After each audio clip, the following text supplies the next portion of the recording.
함께 읽은 말씀으로 언약이라는 제목으로 하나님께서 우리에게 베푸실 은혜를 확인하는 시간 되기를 간절히 소원합니다. 예레미야서 2장 말씀을 시작으로 하나님은 본격적으로 남유다의 죄악과 그 죄에 따른 심판과 재앙을 선포하시죠. 하나님께서는 예레미야에게 당신의 마음과 당신의 말씀을 전해주시고 그것을 남유다 백성들과 왕들과 지도자들과 장로들에게 선포할 것을 명령하세요. 오늘 살펴볼 예레미야서 2장 1절부터 3절 말씀은 하나님이 기억하시는 이스라엘이라는 관점으로 하나님께서 말씀하시는 내용이에요. 하나님께서 이스라엘을 어떻게 기억하시는지, 하나님께서 이스라엘을 어떻게 얼마나 사랑하시는지에 대한 말씀이죠.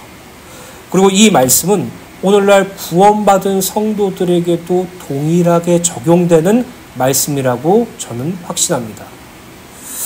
본문 말씀을 쭉 묵상하면서 하나님의 마음과 사랑이 어떠한 것인지 조금은 알게 되었어요. 우리가 흔히 연애를 하게 되거나 결혼을 하게 될 때 남편을 볼 때, 아내를 볼 때 그 대상의 좋은 기억과 나쁜 기억들이 함께 가지고 있잖아요.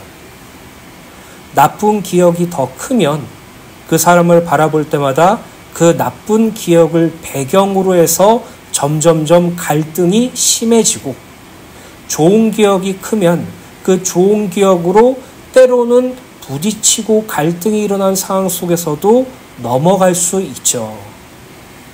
이처럼 연애든 결혼이든 좋은 기억이 크면 함께 살고 나쁜 기억이 크면 헤어지거나 이혼하는 경우가 대부분이에요. 저는 저희 자녀들을 생각할 때 나쁜 기억도 있지만 좋은 기억도 있어요.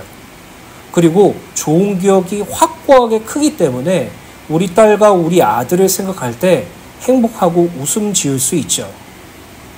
이러한 인간관계 속에서 하나님의 마음을 적용시켜 보자면 하나님께서는요, 우리에게 나쁜 마음이라는 것이 전혀 없으세요.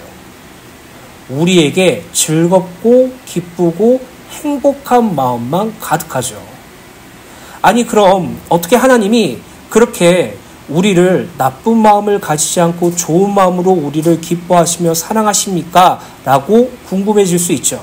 왜냐하면 우리는 늘 불신앙을 선택하고 인본주의가 가깝고 내 동기와 내 욕망과 내 본성대로 사는 모습들이 면면이 드러나는데 어떻게 하나님은 그런 나를 항상 좋아하시고 이뻐하시고 사랑하실까요?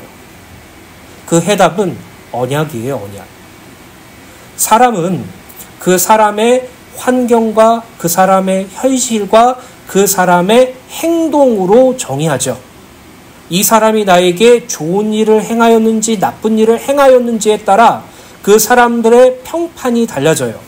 그러나 하나님께서 우리를 볼 때 우리의 행동과 행태로 우리 자신을 정의하시는 것이 아니라 당신의 언약으로 우리를 비추어서 보세요. 그래서 하나님이 기억하시는 나는 마음으로 그리스도 예수를 믿고 입으로 시인하여 영접함으로 구원받은 나, 이 땅에 살아가면서 예수가 우리의 구원자 되시고 그리스도 되신다는 것을 믿는 믿음으로 의롭게 된 나를 보시기 때문에 하나님 앞에서 우리라는 존재는 단 한 번도 나쁜 감정이나 마음을 가지시지 않는다는 것이죠. 오히려 그 언약의 기반에 우리를 사랑하시고 우리를 기뻐하시며 때로는 우리가 죄를 범하거나 불신앙에 빠질 때 우리를 불쌍히 여기시고 도와주시는 것이에요. 사랑하는 주은혜교회 성도 여러분, 신앙생활을 하면서 행동과 행태로 여러분들을 정의하려고 하지 마세요. 사람은요, 실수할 수밖에 없어요. 사람은요, 불신앙과 가까워질 수밖에 없어요. 사람은요, 때론 불순종과 가까워질 수밖에 없어요. 그러한 행동과 행태로 내 신앙을 정의하기 시작하면 우리는 절대로 하나님께 가까이 나아갈 수 없고 하나님의 사랑을 체험할 수 없어요. 언약으로 보셔야 돼요. 그 언약이 무엇입니까? 그리스도 예수로 말미암은 하나님의 구원, 물이 바다를 덮음같이 여호와를 아는 지식이 충만해지는 구원, 죄가 사함받고 작은 자서부터 노인까지 모두 다 하나님을 아는 새 언약, 그것이 바로 구원받은 성도에게 적용되고 성취된 하나님의 은혜의 구원이에요. 이것을 보시고 하나님은 여러분들을 늘 기뻐하세요. 그래서 사랑하는 주내교회 성도 여러분, 오늘 본문 말씀을 묵상하시면서 한 가지를 권면드립니다. 주님을 향한 처음 사랑을 회상하고 회복하세요. 그 은혜가 날마다 누려지기를 예수님의 이름으로 축복합니다. 예레미야 2장은 예레미야서에서 하나님이 남유다 백성에게 처음 전하신 심판의 고발문으로 이스라엘의 배교와 불순종, 그로 인한 임박한 심판을 다루고 있어요. 신랑 되신 하나님께서 과거 신부 같던 사랑을 베풀었던 이스라엘이 이제 그 사랑을 버리고 우상을 쫓아 배교하는 모습을 고발하시며 생수의 근원이신 하나님을 떠난 그들이 스스로 물 없는 웅덩이를 파는 어리석음으로 인하여 하나님의 심판과 재앙을 경험하게 될 것을 예언하시는 말씀이죠. 그래서 구약 선지서를 보면 하나님은 항상 당신을 남편이라고 가리키시고요. 이스라엘을 신부라고 아내라고 가리키세요. 즉 법적인 부부 관계로 묘사하고 계시죠. 그리고 이스라엘이 하나님을 배반하고 영적으로 우상 숭배와 영적으로 죄를 범하는 것을 간음이라고 표현하였죠. 이것은요, 실제적으로 우리의 생활 방식으로 적용하자면 상당히 두려운 일이에요. 저랑 사랑사모가 결혼 중이었는데 제가 사랑사모가 아닌 다른 여자를 사랑하고 다른 여자에게 가까이 가는 것이 용납되는 일입니까? 절대로 용납할 수 없죠. 부부는 혼인된 관계는 배타적 관계예요. 배타적 관계라는 것은 그 사람을 제외하고 다른 사람을 사랑할 수 없다는 것을 의미하죠. 그런데 이스라엘은 하나님의 신부가 되었음에도 불구하고 하나님의 아내라고 불렸음에도 불구하고 끊임없이 우상 숭배와 다른 종교 생활을 하는 간음, 영적 범죄를 저질렀다는 것이죠. 오늘 이스라엘의 범죄가 얼마나 심각한 건지 확인하셔야 돼요. 그리고 우리에게 남아있는 그 불신앙의 잔재가 얼마나 위험한 것인지 발견하고 경계해야 될 줄로 믿습니다. 예레미야서 2장 1절에 하나님께서는 예레미야에게 말씀하시죠. 여호와의 말씀이 내게 임하시니라 이르시되 라고 기록되어 있는데요. 이 표현은 예레미야가 전할 메시지가 단순한 인간의 말이 아니라 하나님께서 주권적으로 주신 계시임을 드러내죠.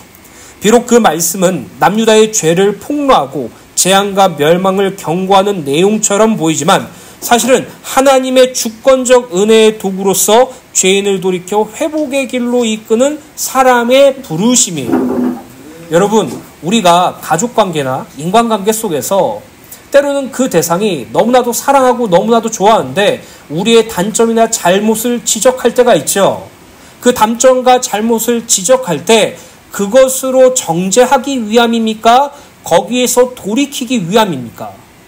내가 잘 모르는 사람, 그냥 직장 동료나 그렇게 친하지 않는 사람들이 우리의 안 된 점, 우리의 실수를 지적할 때는 불편하고 불쾌할 수 있어요. 그러나 우리의 가족들이, 내 남편이, 내 아내가, 내 부모가, 내 형제가 나의 잘못된 점을 지적할 때는 거기서 돌이키고 바뀌는 모습을 간절히 원하면서 말하는 것이에요. 하나님께서 남유다 백성에게 죄를 폭로하고 남유다 백성들의 죄를 드러내는 것은 너희들이 그 죄를 지었다고 정죄하기 위함도 아니고 그 죄를 드러내어 수치심을 느끼게 하기 위함이 아니라 그 죄를 목도하고 그 죄를 발견하여서 하나님께로 돌아오게 하기 위한 목적으로서 말씀을 전해주시는 것이죠. 근데요, 고대로부터 지금까지 모든 인간은 자기의 듣기 싫은 말은 듣고 싶지 않아요. 자기를 지적하는 말을 듣고 싶지 않아요. 항상 자기는 올바르고 정답이며 나는 정상적인 사람이라고 생각하기 때문이에요. 오늘 하나님께서 우리에게 주신 책망들이 진정한 책망으로 다가오셔야 돼요. 오늘 하나님께서 우리에게 말씀하신 교훈들이 우리의 죄를 발견하고 돌이키게 하는 하나님의 은혜와 사랑에 기반되었다는 것을 늘 기억하셔야 돼요. 그 말씀을 인정하고 돌이켜서 하나님께로 나아가는 것, 그게 바로 회개이며 그것이 바로 하나님이 원하는 신앙입니다. 여러분들이 하나님 앞에 서실 때, 그 코람데오라는 신앙 앞에서 여러분들은 분명히 무너지고 좌절될 상황이 있을 거예요. 우리의 연약함과 우리의 불신앙 때문에 우리 스스로 자괴감이 들 때가 있을 것이에요. 거기서 끝나는 것이 아니에요. 그것을 하나님께 의지하고 나아가고 하나님의 손을 붙잡고 신앙생활하는 것이 참된 신앙이에요.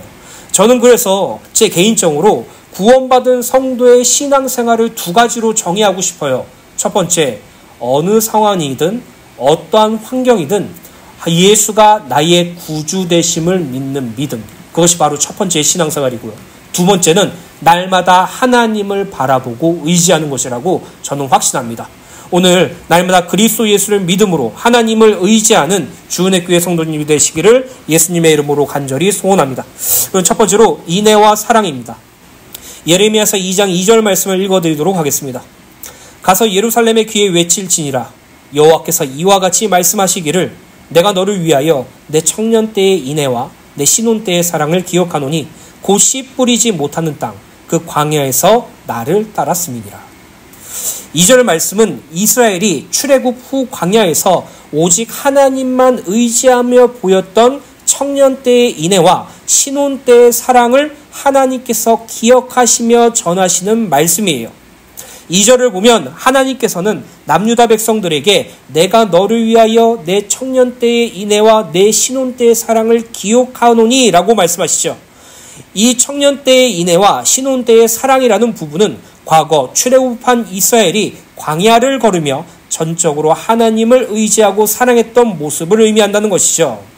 여기서 청년 때의 인애에서 청년이란 믿음의 초기 시절을 의미하며 이는 이스라엘이 출애굽 직후 하나님을 처음 경험하고 전적으로 의지했던 시기를 가리켜요. 인애란 단순한 호의가 아니라 언약에 기초한 변함없는 충성을 뜻하며 하나님과 이스라엘이 처음 하나님과 맺은 언약에 신실하였던 상태를 가리키죠. 즉 청년 때의 인애란 이스라엘이 출애굽 직후 하나님을 처음 만나 언약 안에서 변함없는 충성과 신실함으로 전적으로 의지하며 하나님과 깊은 관계를 맺었던 믿음의 초기 시절을 의미해요. 바로 하나님을 처음 만나고 하나님을 처음 섬기며 하나님을 처음 사랑했던 첫사랑을 의미하죠. 신혼 때의 사랑에서 신혼이란 결혼 직후의 깊은 애정과 배타적인 헌신을 의미하며 이스라엘 백성들이 광야 여정에서 하나님만을 남편으로 인정하고 다른 우상을 섬기지 않았던, 영적으로 간음을 하지 않았던 것을 가리켜요. 그리고 사랑이란 신랑과 신부로서의 사랑으로 친밀하고 헌신적인 관계, 즉 감정과 의지가 결합된 전인격적인 사랑을 나타내요. 즉 신혼 때의 사랑이란 결혼 직후의 깊은 애정과 배타적인 헌신으로 이스라엘 백성들이 광야 여정에서 오직 하나님만을 남편으로 인정하며 다른 우상을 섬기지 않고 신실하게 따랐던 친밀하고 전인격적인 사랑을 의미해요. 이 말씀을 축약하자면 이것이에요. 이스라엘 백성들은 출애굽하여 광야 시절 때 전적으로 하나님만 의지하고 따랐고 전적으로 하나님만 사랑했다라는 의미예요. 그것을 하나님께서 뭐라고 말씀하시죠? 기억하신다라고 말하죠. 이 기억하신다라는 말은 두 가지 의미로 사용되는데 첫 번째로 하나님이 그것을 기대하신다라는 의미도 가지고 있어요. 다시 그때로 돌아와라. 광야 시대 때 물 없고 먹을 것이 없고 생존할 수 없는 그곳에서 전적으로 만나와 메추라기를 의존하고 구름기둥과 불기둥으로 하나님을 따르며 하나님을 바라보고 의지했던 그 신앙을 회복해라.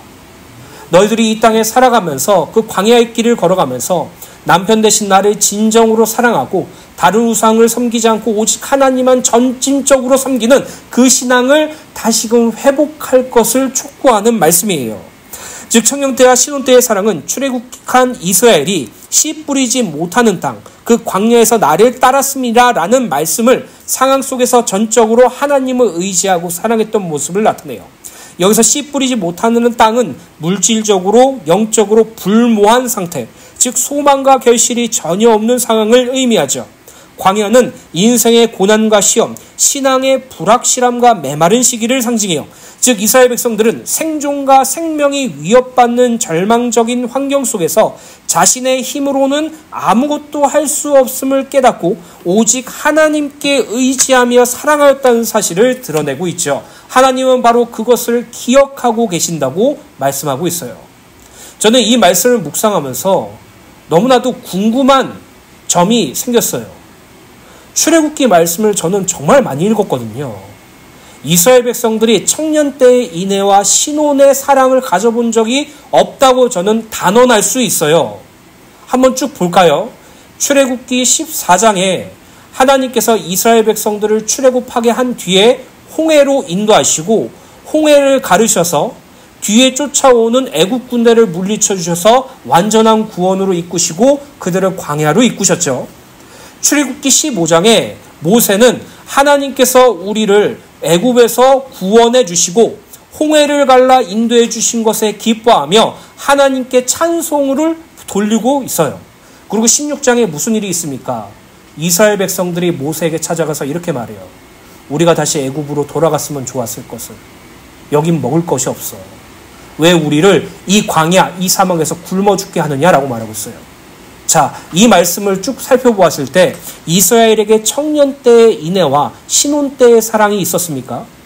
그들은 광야에 도착하자마자 먹을 것과 마실 것이 부족하다며 모세와 하나님을 원망하고 다시 애굽에 있었던 삶을 회상하며 거기로 돌아가길 원했다고요. 그리고 17절은 어땠습니까? 17장은 물이 없는 것에 이스라엘 백성들이 분노해서 하나님을 시험하는 장면이 나와요. 이것이 청년 때의 인애와 신혼 때의 사랑입니까? 그뿐만이 아니죠. 출애굽기 말씀을 보면 이스라엘 백성들이 잘한 게 별로 없어요. 항상 하나님께 범죄했어요. 19장을 보면 하나님께서 이스라엘 백성들을 광야에서 시내산으로 인도하시죠. 시내산으로 인도하셔서 당신의 율법을 허락해 주시기 위하여 모세를 시내산으로 불러요. 그리고 시내산 아래에 있었던 이스라엘 백성들은 어떻게 했습니까? 그들이 온전히 하나님을 바라보고 모세를 기다렸습니까? 아니죠. 우리가 너무나도 잘 아는 금송아지 우상을 섬기는 죄를 저질렀죠. 그뿐만이 아니죠. 살다가 광야 생활을 하면서 가나안의 정탐꾼을 보냈으면 12명의 정탐꾼을 보냈는데 그 가나안 땅에 있는 거민들에게 두려움을 일으켜서 우리는 그 땅을 점령할 수 없다고 말하며 다시 애굽으로 돌아가자고 아예 작당 모의를 하게 되었잖아요. 그래서 하나님이 너무나도 분노해서 그들을 40년 동안 광야 생활을 하게 해서 1세대 출애굽한 이스라엘 백성들을 다 죽이고 2세대 이스라엘 백성들을 가나안 땅에 들어가게 하셨어요.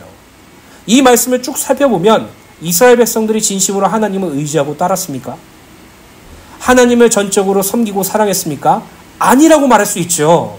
근데 하나님은 이상하게 이스라엘의 광야 생활 때를 기억하시고 그들의 청년 때의 인애와 신혼 때의 사랑을 말씀하시며 그들의 신앙과 그들의 섬김과 그들의 믿음과 그들의 사랑을 매우 기뻐하시고 칭찬하세요. 무엇입니까 이것이? 하나님이 안 좋은 것은 그냥 싹 외면해버리고 못 본 척하고 좋은 것만 보고 하나님이 스스로 정신승리하고 계시는 것입니까? 아니에요. 예레미야서 2장 2절에서 하나님께서 이스라엘을 회상하실 때 실제 광야에서 불평과 배역이 아니라 청년 때의 인애와 신혼의 사랑을 기억하신다는 것은 단순히 역사적 기록과는 다른 언약적, 신약적 관점을 드러내요. 하나님이 이스라엘을 기억하신다는 것은 인간의 행위를 그대로 회상한다는 뜻이 아니라 언약적 관계 속에서 해석하신다는 의미예요. 성경에서 기억하다라는 부분을 원어로 보면 단순한 기억을 의미하는 것이 아니라 언약에 기초한 신실함을 확인하고 회복시키는 행위를 뜻하죠. 출애굽 사건 이후 이스라엘은 하나님의 택하신 백성으로 언약을 맺었죠.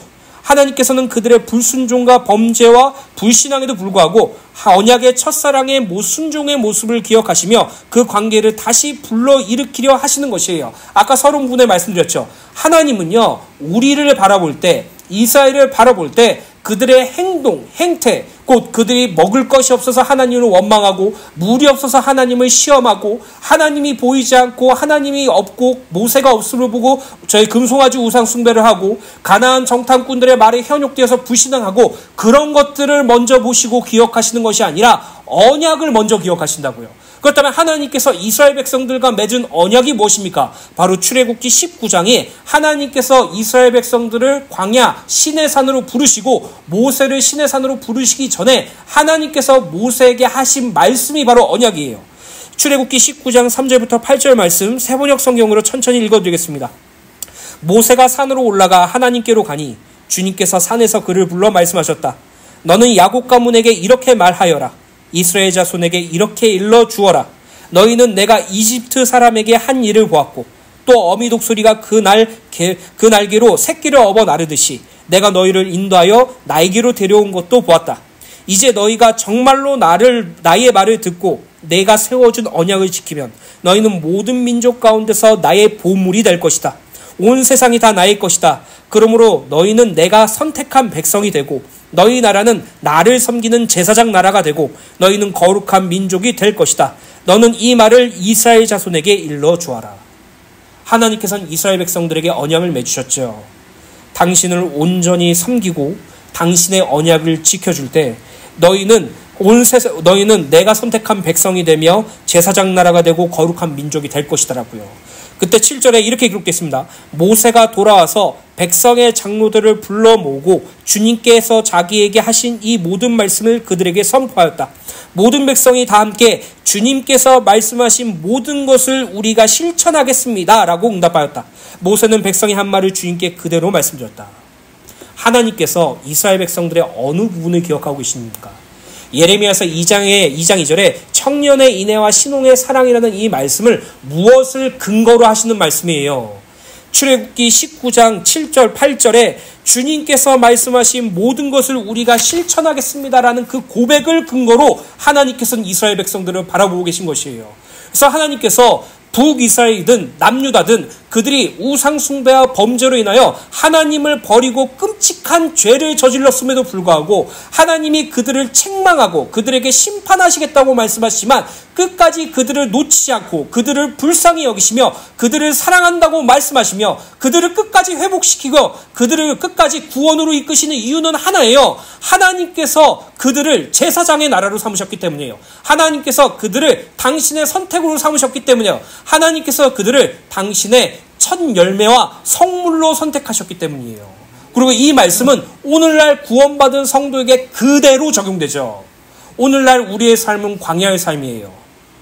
먹을 것도 없고 물도 없는 하나님의 도우심과 하나님의 역사하심이 없으면 우리는 절대로 생존할 수 없는 삶을 사는 것이 이 세상의 삶이에요. 오늘 우리는 광야의 삶을 살고 있어요. 하나님께서 우리를 도와주시고 하나님으로부터 말미암는 영생으로 말미암아 우리는 온전히 하나님을 위하여 살 수 있는 삶을 살 수 있죠.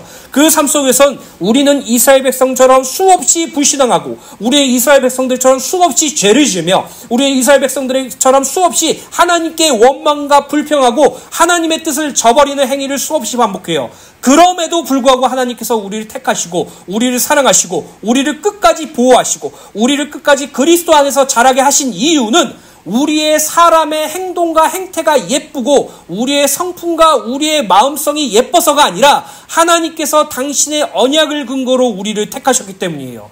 그리스도 예수의 십자가 대속으로 너를 구원하겠다고 창세 전에 예비하셨고 그 영세 전에 우리를 구원하시기로 하나님의 자녀로 하시기 작정하셨기 때문에 하나님은 그 언약을 보시고 우리가 예수를 마음으로 믿고 입으로 시인하여 받은 신분의 구원과 이 땅에서 예수 그리스도를 믿음으로 나아가는 자라가는 성화의 구원과 마지막 날 그리스도 예수께서 다시 오실 때 우리의 구원이 완성될 것이라는 사실을 믿고 하나님께 대한 소망을 품는 그 모습을 보시고 내가 너를 기뻐하고 내가 너를 사랑하며 내가 너와 영원히 함께 하겠다라고 선언하신 것이에요. 그래서 사랑하는 주은혜교회 성도 여러분, 불신앙을 보고 경계해야 돼요. 불신앙을 보고 낙심해야 돼요. 불신앙을 보고 안타까워져야 돼요. 그러나 거기에 넘어가면 안 돼요.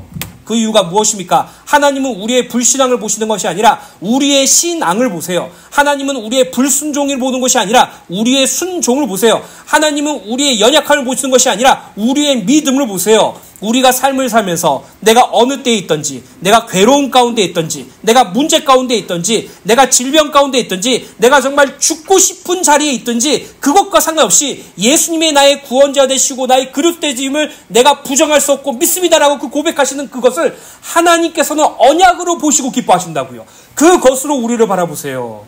그래서 하나님은 항상 우리를 볼 때 나의 사랑하는 자야, 나의 기뻐하는 자야, 너는 나의 모든 것이고 나의 성물이며 나의 모든 것이다라고 말씀하시는 것입니다. 사랑하는 주내교회 성도 여러분, 우리는 이 광야의 삶을 살아갈 때 늘 우리는 우리 자신을 보고 자책하게 되죠. 하나님께서 우리에게 베푸신 은혜와 언약은 전혀 기억하지 못한 채 우리는 우리의 스스로의 행동과 행태만을 우리 자신이라고 정의하면서 우리의 신앙을 스스로 재단하고 폄하하고 우리 스스로 정죄의식에 빠질 때가 너무나도 많아요. 그게 정말 사단의 시험과 유혹이라는 것을 기억하세요. 우리의 눈에 아무것도 보이지 않는다고 할지라도, 우리의 귀에 아무것도 들리지 않는다고 할지라도, 우리의 삶이 가시밭길 같고 우리의 삶이 불신앙에 점철된다고 할지라도 우리가 약속하신 말씀 위에 서서 굳게 걸어 나간다면 하나님은 우리를 끝까지 인도하시고 우리를 사랑으로 대하시며 우리를 보고 기뻐하시고 우리를 그리스도 안에서 자라게 하실 줄 확신합니다. 사랑하는 주내교회 성도 여러분, 제가 신앙생활을 할 때 여러 가지 연약함과 어려움 가운데 빠질 때, 너무 힘들어서 신앙을 포기하고 싶을 때 제가 하는 행위가 두 가지가 있어요. 첫 번째는 찬양을 들으면서 있는 거고요. 두 번째는 하나님의 언약을 기억하는 것이에요. 그래, 나는 할 수 없어. 나는 이 자리에 있어. 그런데 나와 함께 하신 하나님은 나를 구원으로 자라게 하신다고 인도하셨어. 나를 구원의 길로 인도한다고 약속하셨어. 그 약속이 여러분들의 든든한 희망의 다시 되시기를 예수님의 이름으로 간절히 소원합니다.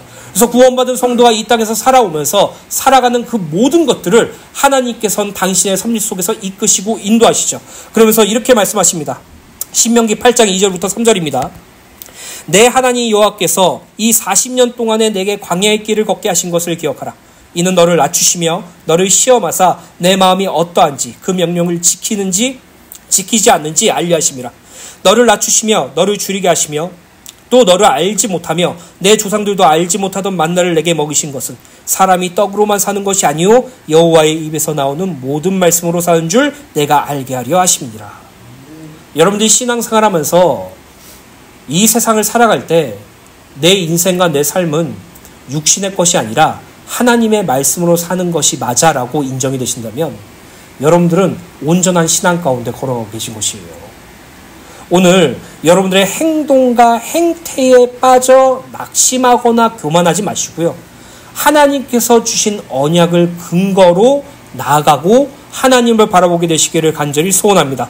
두 번째로 성물과 첫 열매입니다. 그렇다면 하나님께서 이스라엘 백성들의 인애와 사랑, 그 어떻게 기억하신다고 말씀하시죠? 언약의 근거에서 기억하신다고 말씀하시죠. 예레미야서 2장 3절이 바로 하나님의 언약이에요. 이스라엘은 여호와를 위한 성물, 곧 그의 소산 중 첫 열매이니 그를 삼키는 자면 모두 벌을 받아 재앙이 그들에게 닥치리라. 여호와의 말씀이니라. 3절의 말씀은 하나님께서 이스라엘의 본래 신분을 상기시키는 것으로 곧 하나님께 구별된 거룩한 정체성과 언약적 사랑의 관계를 드러내는 내용이에요. 3절을 보면 이스라엘은 여호와를 위한 성물이라고 기록되어 있는데 여기서 성물이란 거룩하게 구별된 것을 의미하죠. 이는 이스라엘이 단순히 도덕적으로 깨끗하다는 것이 아니라 하나님의 소유로서 언약적 구별성을 지닌 존재임을 가리켜요. 즉 이스라엘은 자기네 힘이나 노력, 열심과 간절함으로 하나님을 위한 성물이 된 것이 아니라 하나님의 선택과 구별하심을 통해 하나님께 속한 하나님을 위한 거룩한 성물, 거룩한 백성이 된 것이죠. 또한 3절에서는 여호와의 소산 중 첫 열매라고 기록되어 있는데 이는 두 가지 의미를 가져요. 하나는 하나님께서 이스라엘이라는 소산의 주인이시라는 것, 다른 하나는 하나님께서 자신을 위해 가장 귀하고 좋은 열매로 엄선하셨다는 최상의 선택을 의미하고 있어요. 그뿐만이 아니라 이 첫 번째는 전체 추수의 보증을 의미하죠. 즉 이스라엘의 모든 열방이 하나님께 돌아올 것을 예고하는 언약적 첫 열매를 상징하고 있는 것이에요. 하나님께서 이스라엘 백성들을 성물로 구별하신 것은 하나님의 전적인 주권과 섭리와 선택 가운데 일어난 것이에요. 이스라엘 백성들이 수효가 많아서 된 것도 아니고 이스라엘 백성들이 신실해서가 아니라 하나님께서 그들을 사랑하셔서 당신의 거룩한 성물로 구별하셨죠. 이는 오늘날 구원받은 성들에게도 동일하게 적용되죠. 우리가 구원받을 만한 자격이나 조건이나 공로가 있어서 구원을 받은 것이 아니라 하나님께서 우리를 구원하여 거룩한 성도로 부르심 속에 있다는 것이죠. 여기는 오직 하나님의 택함과 하나님의 은혜만 있다는 사실을 기억하세요. 그 구원을 받은 성도는 그 구원을 자라가는 성화의 구원과 그 구원이 완성되는 영화의 구원까지 하나님의 택함과 섭리의 주권 속에서 성취되어 간다는 것을 분명히 기억하세요. 우리들을 그냥 신분만 구원해 놓고 그 다음부터 알아서 잘 살아서 잘 섬기라고 시험하시는 분이 하나님이 아니에요. 하나님의 구원은 그렇게 얕지 않아요. 하나님의 구원은 그렇게 부족하지 않아요. 하나님의 구원은 우리를 구원하셨고 우리를 구원 가운데로 이끄시며 우리의 구원을 완성하시는 것이에요. 그 구원을 당신의 선택과 당신의 섭리 속에서 우리에게 허락하셔서 우리를 거룩한 성도로 부르셨다는 것이죠. 또 하나님께서 우리를 첫 열매로 부르셨다는 것은 하나님께서 보시기에 우리가 최상의 열매고 최상의 걸작품이라는 사실을 말하고 있어요.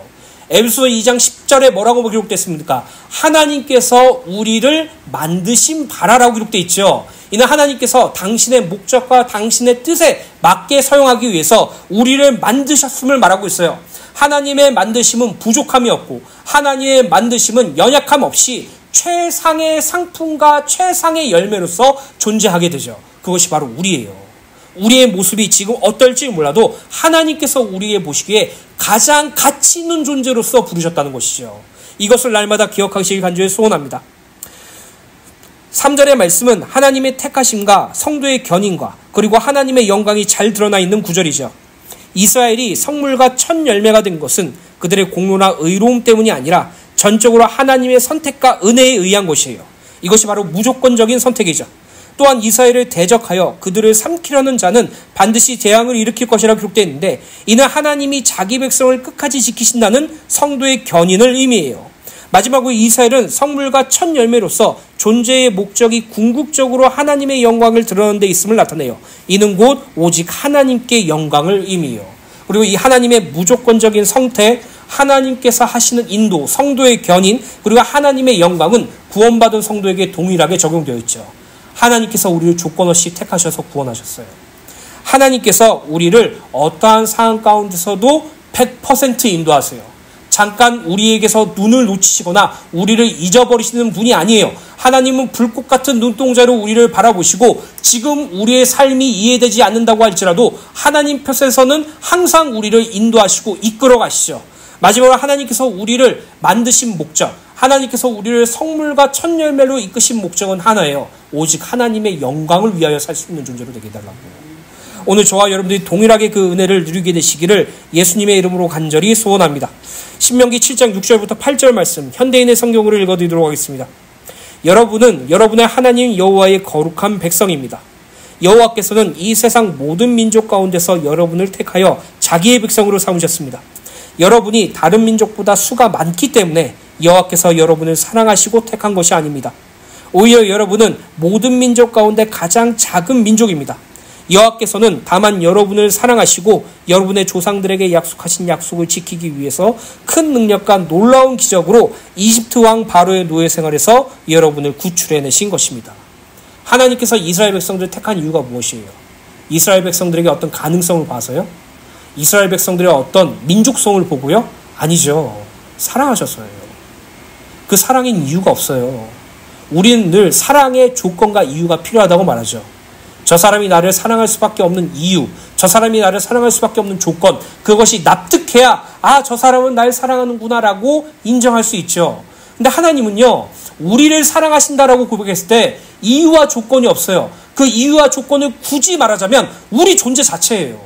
우리 존재 자체를 사랑하신 것이에요. 우리 존재 자체를 아끼시는 것이에요. 얼마만큼 사랑하고 아끼셨냐? 창세전에 우리의 구원을 계획할 만큼, 그리스도 예수를 십자가에 달려 죽일 만큼, 그를 부활해서 우리를 구원 얻게 하실 만큼 사랑하신 것이에요.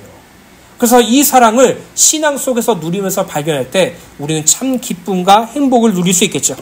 사랑하는 주내교회 성도 여러분, 오늘 저와 여러분들이 하나님 앞에 거룩하게 구별된 성물이가 되었다는 사실을 기억하시고, 우리가 주님 앞에 최상의 상품이자 우리를 통해 또 다른 열매를 맺게 하실 첫 열매로 하셨다는 사실을 날마다 기억하실 간절히 소원하시며, 하나님께서 기억하시는 나를 날마다 생각해 보세요. 우리가 처음 신앙을 가졌을 때, 처음 예수를 믿었을 때 그분을 어떤 마음으로 사랑했습니까? 어떤 마음으로 의지했습니까? 어떤 마음으로 그분께 다가갔습니까? 우리는 어느 순간부터 타성해졌고 세상에 젖어서 우리의 기대감이 이루어지지 않는다는 실망감 때문에 하나님에게서 멀어지고자 하는 행위들을 수없이 저지르죠. 그때마다 하나님께서는 말씀하세요. 내가 너의 청년 때의 인애와 신혼 때의 사랑을 기억한다라고요. 그 처음 사랑으로 돌아갔어요. 계시록 2장에 에베소 교회에게 하신 예수님의 말씀을 기억하세요. 너희가 처음 사랑을 버렸다고요. 너희들에게 열심도 있고 믿음도 있고 신앙도 있고, 그리고 그 신앙을 수호하는 것도 있지만 너희들은 지금 처음 사랑을 버렸다라고 말하고 있어요. 그 처음 사랑이 우리에게 회복돼야 돼요. 사랑하는 주내교회 성도 여러분, 날마다 하나님께 기도하세요. 주님을 향한 첫사랑이 회복되게 해달라고요. 전처럼 하나님을 더욱더 의지하고 바라보게 해달라고요.